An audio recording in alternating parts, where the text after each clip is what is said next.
Hello, my name is Jackson Lalonde. I'm a musician from Saskatoon, Saskatchewan. I mostly play Scrug-style banjo with my Bluegrass band, the local group.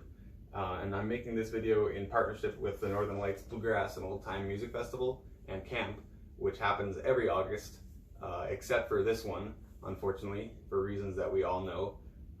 But it's a great event that happens every year, and I've been going for a long time, and it's where I got my start as a musician and learned how to play banjo. So thank you to Northern Lights, and I hope we can do this next year. We can jam the song around the fire and many more. The song I'm going to be going over today is Dooley by the Dillards, which is from their album Back Porch Bluegrass, which is a great album. And Doug Dillard is the banjo player on that album, and he's a great banjo player. I'm going to be doing a slightly simplified version of the solo, so not exactly the same, but still follows the same idea. And the solo, even in the recording, doesn't really follow the melody of the song. It's kind of its own thing, but it follows the chords of the verse. And it's normally done in the key of B, so capo 4, but for today's purpose, we're just going to go in open G. And it goes a little something like this.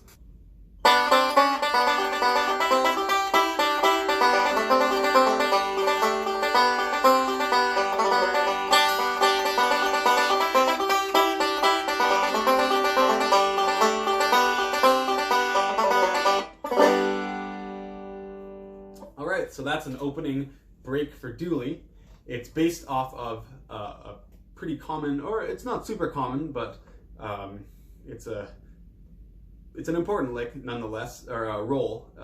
I tend to call it the Dillard roll. I don't know if that's actually what it's called, but it's used a lot by Doug Dillard, the banjo player of the Dillards, and it is middle index, middle thumb, like that, and it's on the first, second, and fifth string, so it goes 1, 2, 1, 5, like that, and it sounds like this.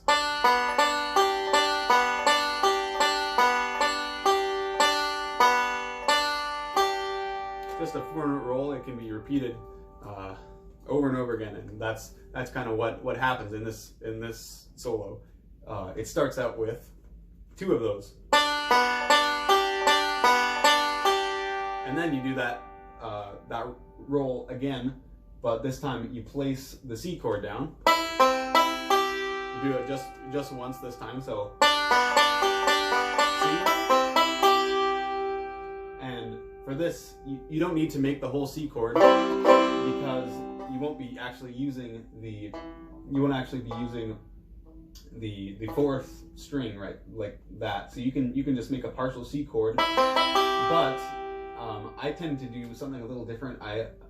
I usually make a C chord like this with my pointer finger on the 2nd fret of the 1st string, because after we do this roll on the C chord, we're going to stretch up to the 5th fret of the 1st string like that. So,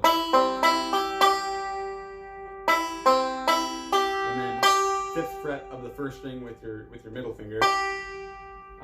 So I find it easier to go there from this shape, and I stretch my pinky up there. You could also do something different. You could go like this. You could make kind of the normal C shape. And you could move up your ring finger like that, or you could do, there's different ways you can do it, but find the way that feels most comfortable for you. But for now, I'm going to be doing this, and then after that 5th fret, I'm going to go back to the 2nd fret again, this time with my middle finger. And I'm going to do a pinch on the 1st and 5th strings with my thumb and my middle finger. So that C part sounds like 5th string, pinch, and then open 1st string, and then that same pinch again with the 2nd fret of the 1st string. So together, so far we have just the Dillard roll, C, 5, pinch, 1, pinch, that. And then you're going to do first string, second string, third string, first string. So with your middle index, thumb, middle, just like that. And that's basically the second half of the forward reverse roll, which goes like this. So that's just taking the last 4 notes of it, and then these 4. So after 2, 2, we're gonna go those 4 notes. 1, 2, 3, 1, and then we're gonna do a full forward reverse roll on the D7 chord, which is like that, and adding on your forward reverse roll. Sounds like this. Forward reversal is thumb, index, middle, thumb, middle, index, thumb, middle. And then now this is time for the walk up kind of part. It kind of goes like this. So basically like walking up a major scale like this. So we're only going to do the first 4 notes, so bum, bum, bum, bum, like that, which is open 3rd string, 2nd fret 3rd string, open 2nd string, 1st fret 2nd string. And between all those, we're going to go like that. We're going to go 5th string thumb, 1st string middle, like that. Between all those, you could also do a square roll like this. Oh, sorry. For the first 2, you could do a. That's another option that you could do if you prefer that. But otherwise, it's basically a square roll minus that open 2nd string. And then the last part is, so that's open 2nd, open 3rd, and then a pull off from the 2nd fret of the 3rd string, and then the 4th fret of the 4th string, like that. But you can also add, the open 1st string with your middle after you hit that 4th string. So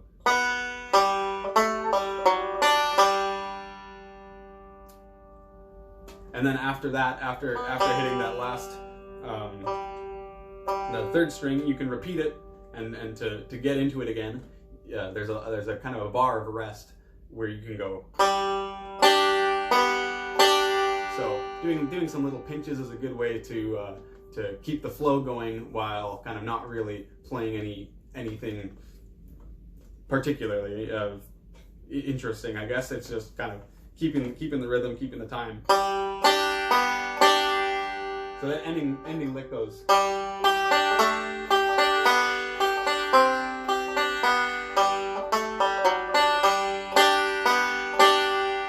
And then you repeat it.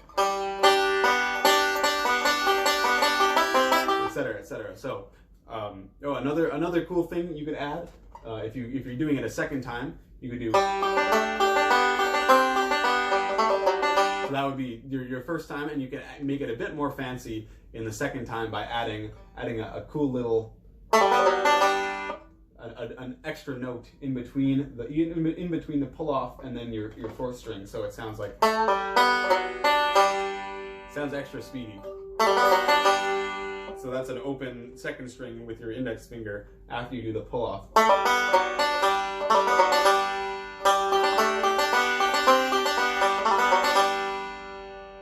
Sounds pretty cool. And then, so that's the whole solo basically. But I did something a little different than the recording. When I introed the solo, I did a little kickoff, which sounds like this, and it leads into the song like. So kickoffs are cool. They're important because they set the time for the song. If you're playing in a jam situation, you can put a little kickoff lick, and then people know what speed you're going at. And then you can also, the way they work is they end up on the note that you're trying to hit. It kind of, it walks up chromatically, so step by step to the open D note. So on a tune or a solo that you want to start on the D note, it's a good way to get there, basically. Although this solo doesn't really follow the melody of the tune, of the song Dooley, it just kind of starts on that open first string. So, that's done by, you can either pinch it with your index and middle, or you can do your middle and your thumb on the first and second strings. So, or your thumb. You might be able to get a bit more power out of your thumb, like that. And then you just tack on the second string, you tack on the first fret, and then the second fret. And then you're there at the beginning, which is you do the Dillard roll. So once again, I'll play the whole thing for you.